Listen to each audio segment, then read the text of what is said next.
Cześć kochani, nasza następna audycja. Jak zwykle Janusz Dąbrowski Was wita. Dzisiaj temat chemia, nasze przekleństwo czy zbawienie. Pozwolę sobie po prostu zaprezentować pewien wycinek, po prostu porozmawiać, ale przeczytać pewne fragmenty przeciekawego artykułu z kwartalnika Hipoalergiczni. Jest to rewelacyjne pismo.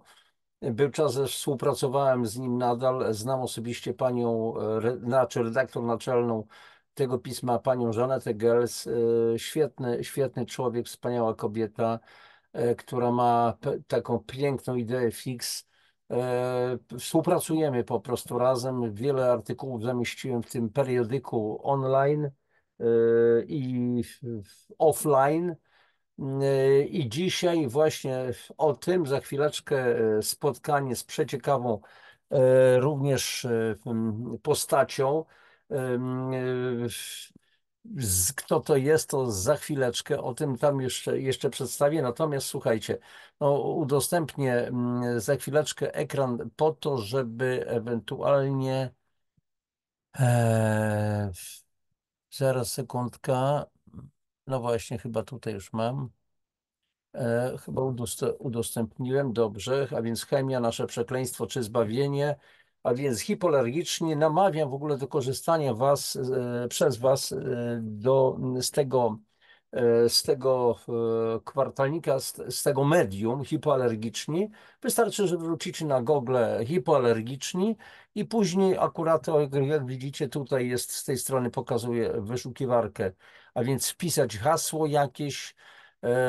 Oczywiście ten link do tego artykułu Wam podam niżej w opisie filmu, w opisie audycji, ale możecie wstawić słowo na przykład, czy dwa słowa Janusz Dąbrowski i Lubka, a więc napiszecie sobie Janusz Dąbrowski Lubka, czy doktor nauk medycznych, albo krótko Mirosław Mastej, czy Danuta Myłek, czy po prostu musicie posurfować troszeczkę po hipoalergicznych i będziecie wiedzieli, o co chodzi. Natomiast dzisiaj, kochani, spotkanie z pewnym profesorem Jerzym Leszkiem Załasińskim. W ogóle jest to niesamowita postać, bo profesor, doktor, inżynier, fizjolog, biochemik roślin, ekolog, ekspert FAO, Światowej Organizacji Rolnictwa, WHO, Rady Europy, autor wielu rozwiązań biotechnologicznych w rolnictwie, w pszczelarstwie, w leśnictwie, w ogrodnictwie. Nieprzeciętna w ogóle postać. W tym artykule, znaczy wywiad prowadzi pani Żaneta Gelc, redaktor naczelna hipoalergicznych. Ach, tutaj widzicie, tutaj są akurat inne artykuły się po prostu pojawiają, ale przechodzimy do rzeczy. O czym będzie ten artykuł? No tytuł znacie oczywiste, natomiast tutaj chodzi o strategię przetrwania życia na Ziemi w obliczu zagrożeń chemicznych. I to, o czym ja mówię od wielu już lat i również tutaj na Barwach Zdrowia, na tym moim kanale, a przy okazji prośba z góry, jeżeli audycja Wam się spodoba, to proszę oczywiście o suby, o lajki. Nie zapomnijcie, z góry Was proszę, ewentualnie zajrzenie na moją stronę internetową, może zamówić jakieś książki, o przesyłanie tych linków do swoich znajomych, do bliskich i tak dalej. Ale to taki wtręt przy okazji. A więc jak mamy przetrwać? I tutaj od razu pierwsze pytanie pani Żanety Gelc, że pana interdyscyplinarna wiedza naukowa, bo postaram się to brać to na niebiesko, że tak powiem, od razu wytłuścić to, daje do myślenia, zachęca do refleksji w kontekście pytań, jak zachować zdrowie, sprawność fizyczną i umysłową czy długowieczność, jaką podjąć strategię racjonalnych działań w życiu codziennym, ale czy życie bez chemii jest możliwe? No właśnie. I posłuchajcie, zacząłem mówić o tym, że ja przecież od wielu lat o tym mówię to samo, tylko nie tak samo, nie tak może naukowo jak pan profesor Załasiński. Chodzi o obecność chemii w naszym życiu, w naszym jedzeniu, w naszej wodzie, w naszym powietrzu, w naszych ubraniach, w naszych meblach, wszędzie. I ta chemia powoduje, między innymi chemia, powoduje, że jesteśmy zatoksycznieni, czyli zakwaszeni, dlatego że wszelkie toksyny mają charakter kwasów. I teraz zwróćcie uwagę znaczy będziemy tu sobie dyskutować, ja będę pewne fragmenty wam przytaczał, że to wszystko, o czym będzie mowa w tym artykule, potwierdza w sposób naprawdę dobitny to, o czym ja i wielu innych, którzy robią podobną robotę dotyczącą zatoksycznienia naszych organizmów, mówimy o tym samym. I tutaj profesor Zalesiński, przepraszam, potwierdza to bardzo dobrze. Jesteśmy truci chemią. Dobrze. I teraz konkluzja profesora Zalesińskiego. Przede wszystkim on mówi, że fenomen życia w biosferze jest uzależniony od obecności 24 pierwiastków chemicznych, tak zwanych biogennych, takich jak węgiel, tlen, wodór, azot, siarka, fosfor, sód, potas, magnes, wapń, żelazo, mangan, miedź, cynk, bor, krzem, molibden, chlor, wanat, chrom, kobalt, cyna, selen, fluor, jod. Fizjolodzy podzielili je na dwie grupy, mikro i makroelementy. I te pierwiastki biogenne nie tylko spełniają ważne funkcje w budowie, w funkcjonowaniu organizmów żywych, ale mogą wiązać się z innymi pierwiastkami i stanowić śmiertelne zagrożenie dla organizmu, na przykład cyjanek potasu, czy też stężone kwasy i związki rakotwórcze. No i teraz jest sprawa taka, że tutaj następne pytanie pani Żanety Gelc, czy te związki chemiczne, z którymi mamy do czynienia, wynikają ze specyfiki środowiska naturalnego.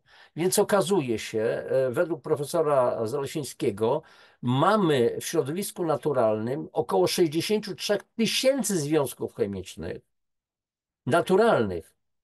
Natomiast dziesiątki milionów związków dostaje się do środowiska naturalnego w wyniku działalności człowieka, czyli wojen z użyciem broni chemicznej, awarii pożarów w zakładach chemicznych, w wyniku beztrosko wylewanych do kanalizacji resztek substancji chemicznych z przeprowadzonych eksperymentów laboratoryjnych. Ale tu codziennie, kochani, mówiłem, ja tak będę trochę odbiegał od treści artykułu, przecież my codziennie też wylewamy litry płynów do kanalizacji. To są nasze ścieki z urządzeń ze zmywarek, z misek czy z lewozmywaków, w których myjemy naczynia z użyciem środków chemicznych. To jest nasz mocz i nasze kubki, przepraszam, nie kubyki, tylko kubki, czyli efekt defekacji, te masy kałowe. Jeżeli chorujemy, bierzemy antybiotyki, jakieś inne leki. Chemia to jest chemia, one wędrują do kanalizacji. No to trafiają do oczyszczalni ścieków. I co? Oczyszczalnie ścieków ze wszystkiego są w stanie oczyścić te ścieki, które później muszą powędrować do wód. Z tej całej chemii nawet nie ma o tym mowy. Jeszcze jest druga sprawa, że po prostu wszystkie te leki, ta cała chemia, te wszystkie substancje wywierają wpływ wibracyjny na wodę, z której przez wszystkie te leki musimy popić. Ścieków nie wysyłamy w paczkach jako masy stałej, suchej, tylko to spłukujemy wodą, a woda ma niestety pamięć tak zwaną molekularną, czyli inaczej zmienia się ukształtowanie, usytuowanie cząsteczek wody względem siebie, czyli w tej wodzie są i zapisy wibracyjne i to jest po prostu bardzo niebezpieczne. I teraz w każdym razie, słuchajcie, tutaj profesor Zalesiński mówi o tym, że przede wszystkim najbardziej niebezpiecznym taką cezurą, gdzie zaczęły być problemy, to jest ostatnie mniej więcej około 200 lat, gdzie wynaleziono machinę w postaci na przykład lokomotywy parowej. Zaczęła się wielka rewolucja przemysłowa, bo to nie chodziło tylko o lokomotywę, ale urządzenia, maszyny, które były napędzane maszynami parowymi, tak prawdę mówiąc, i wówczas nastąpił gwałtowny rozwój przemysłu chemicznego, realizowany pod hasłem dobre życie dzięki chemii. I teraz uwaga, Według publikacji naukowej Chemical Abstracts do dziś dokonano syntezy 31 milionów związków chemicznych, a liczba nowych zwiększa się dziennie o 4000. W tak zwanym CAS Registry raz nazwany pierwiastek pozostaje pod tą samą nazwą już na zawsze. Może, znaczy nie wiem dokładnie o co chodzi pierwiastek, który chodzi pewnie o jakieś substancje chemiczne, związki chemiczne. A więc ten ogromny depozyt syntetyzowanych przez chemików związków, w większości rozpuszczalnych w wodzie, jest najbardziej niebezpieczny dla fenomenu życia na Ziemi, ponieważ jest przyczyną zatruć, alergii, wielu schorzeń niszczących zdrowie ludzi spożywających zanieczyszczoną chemicznie wodę i odżywiając się zatrutą żywnością. A więc niczego tak jakby profesor z tego, co już wy wiecie doskonale, jakby nie odkrywa, tu wrzuca konkretne tylko liczby. Słuchajcie, 31 milionów związków chemicznych i codziennie przebywa jeszcze 4000. Dziennie. To jest coś niebywałego. W dodatku te wszystkie związki wchodzą często w niekontrolowane reakcje i my nie jesteśmy w stanie nawet ustalić, jakie nowe substancje powstają w wyniku tych po prostu wszystkich reakcji. Pani Żaneta Gelc dalej pyta, dlaczego nikt nie pokusił się o zbadanie tych zanieczyszczeń, jeśli istnieje zagrożenie dla ludzkiego zdrowia. I profesor odpowiada, że słuchajcie, to nie jest takie proste.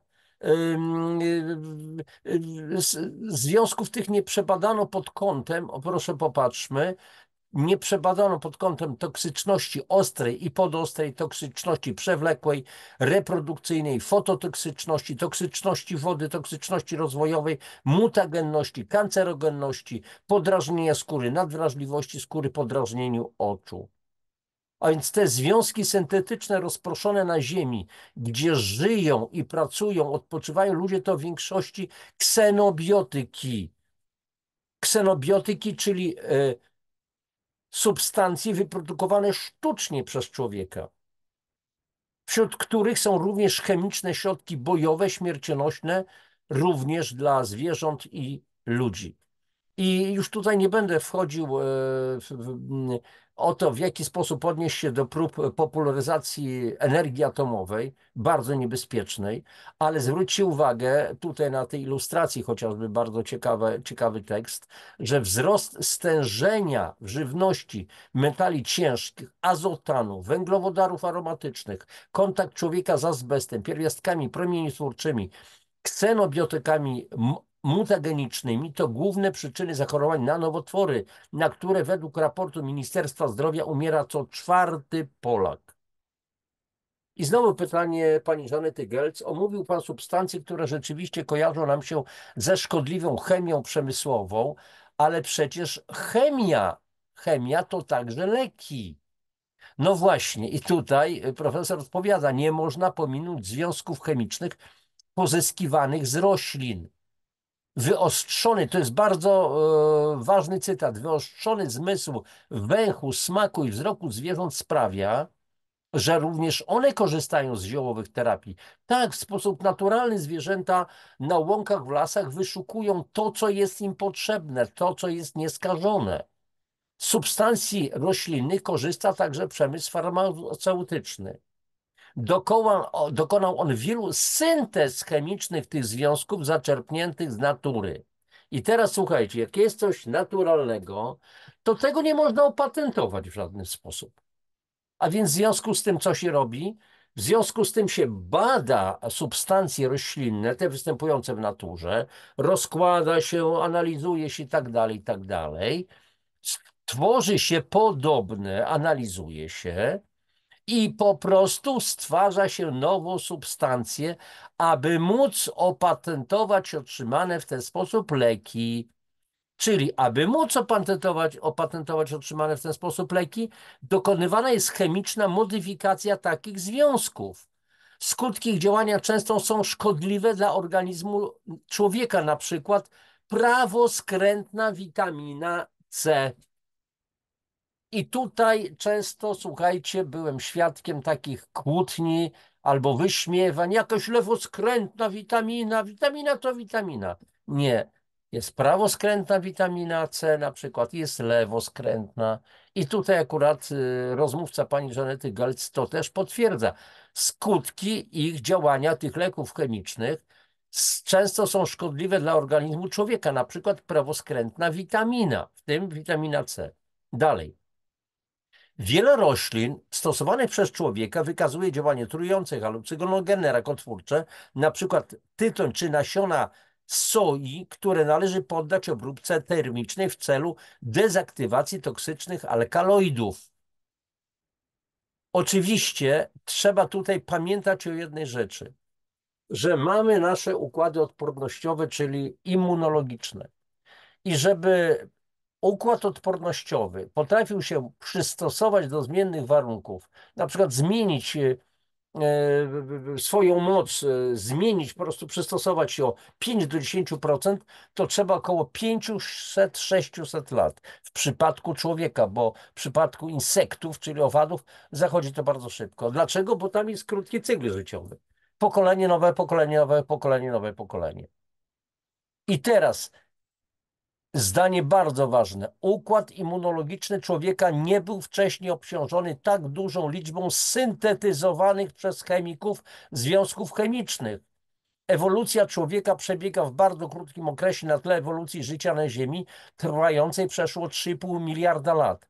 Najdłużej ewoluujące mikroorganizmy zasiedlające ludzkie jelita wspomagają procesy trawienia i syntetyzują witaminy. Bakterie te chronią nasze zdrowie przed działaniem chorobotwórczych organizmów zasiedlających wewnętrzne powłoki naszego ciała. Natomiast chorobotwórcze bakterie wypracowały strategię wprowadzania w błąd ludzkiego układu odpornościowego. I dalej, nadmierne obciążenia naszego organizmu ksenobiotykami, metalami ciężkimi, radionuklidami oraz mikroorganizmami prowadzi do toksykemii i zaburzeń metabolicznych, endokrynologicznych i immunologicznych, a w efekcie tak zwanych chorób cywilizacyjnych, osłabienia organizmu, przyspieszenia procesów starzenia i skrócenia długości życia.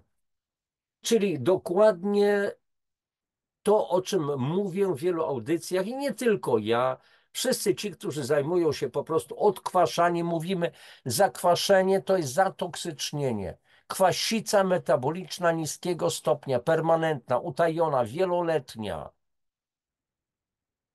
Tu w tym artykule, w tym wywiadzie jest to wszystko po prostu potwierdzone. I pytanie pani Żanety Gelc, czy będziemy w stanie zachować zdrowie i czystość naszych organizmów w tak przesyconym chemią świecie? Odpowiedź profesora. Tworzona w XXI wieku tak zwana biblioteka genomów bakteryjnych umożliwi opracowanie skutecznych terapii przeciw organizmom chorobotwórczym. Takie terapie pozwolą na zachowanie w naszym organizmie pożytecznych gatunków bakterii ważnych dla zdrowia i długowieczności. Wyczerpujące informacje na ten temat są zawarte w rozprawie habilitacyjnej mojego autorstwa Produkcja żywności w warunkach skażenia biosfery oraz Introduction to Biochemical Toxicology autorów i Hodsona i F.E. Guthrie.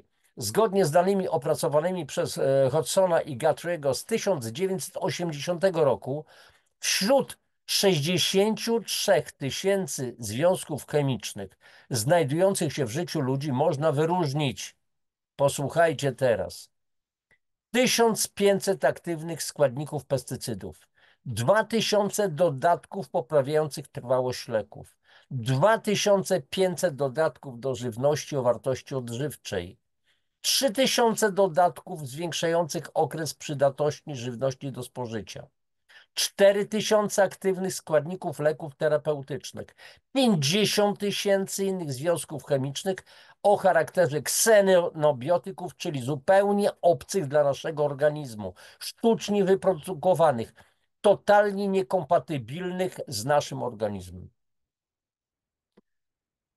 I na zakończenie, powyższa lista Powyższa lista nie zawiera dziesiątków milionów związków, które wydostały się do otoczenia przyrodniczego człowieka od XIX wieku do pierwszej dekady XXI wieku, podczas toczących się obu wojen światowych, w których zastosowano broń chemiczną.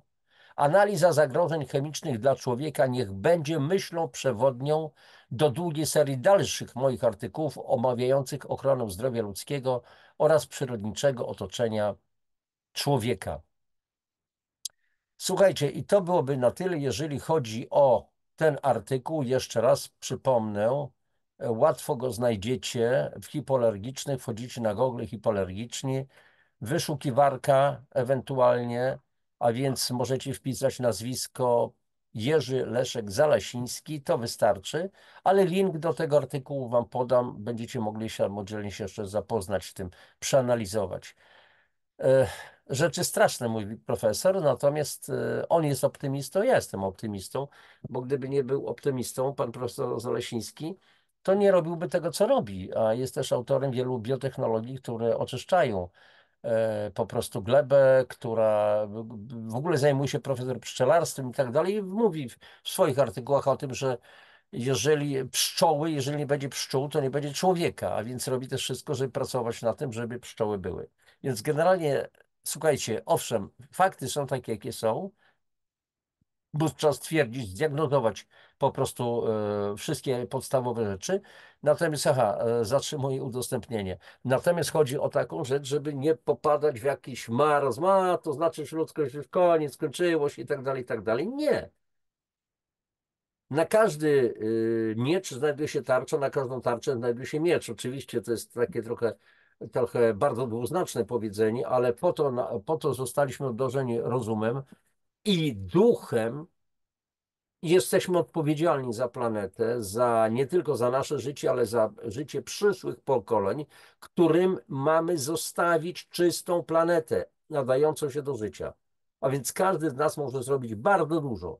Nie chodzi o to, że dzisiaj pójdziecie do swoich laboratoriów chemicznych, będziecie na czymś tam pracować, ale nawet intencją samą, dobrą myślą, że tak współpracujemy, nastawiamy się na dobro, na miłość, na najlepsze, z najlepszymi intencjami, z czystym sercem.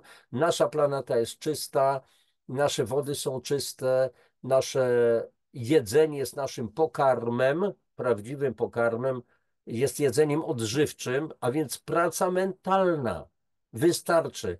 To, że będziemy rozszerzać obszar ludzi, którzy czytają, oglądają tego typu audycje, czy artykuły, czy czytają po prostu książki o tych sprawach, o których my mówimy, to już będzie dobrze, dlatego że po prostu będzie powiększał się obszar tych istot, wszystkich wspaniałych duchowych istot, które po prostu pracują mentalnie nad tym, żeby Ziemię uchronić, bo jeżeli Ziemia jest przecież naszym domem.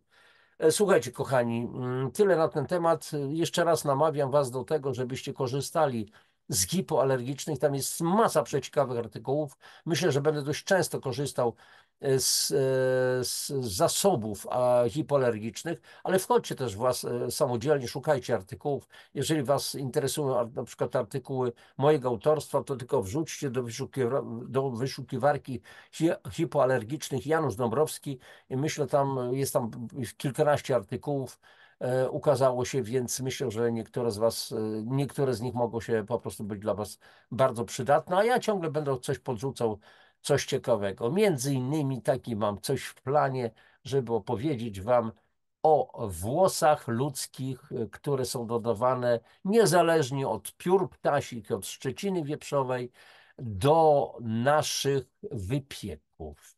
Ale to przyjdzie na to czas. Teraz trzymajcie się, wszystkiego najlepszego. Przypominam, lajki, suby, komenty, dzielcie się tym.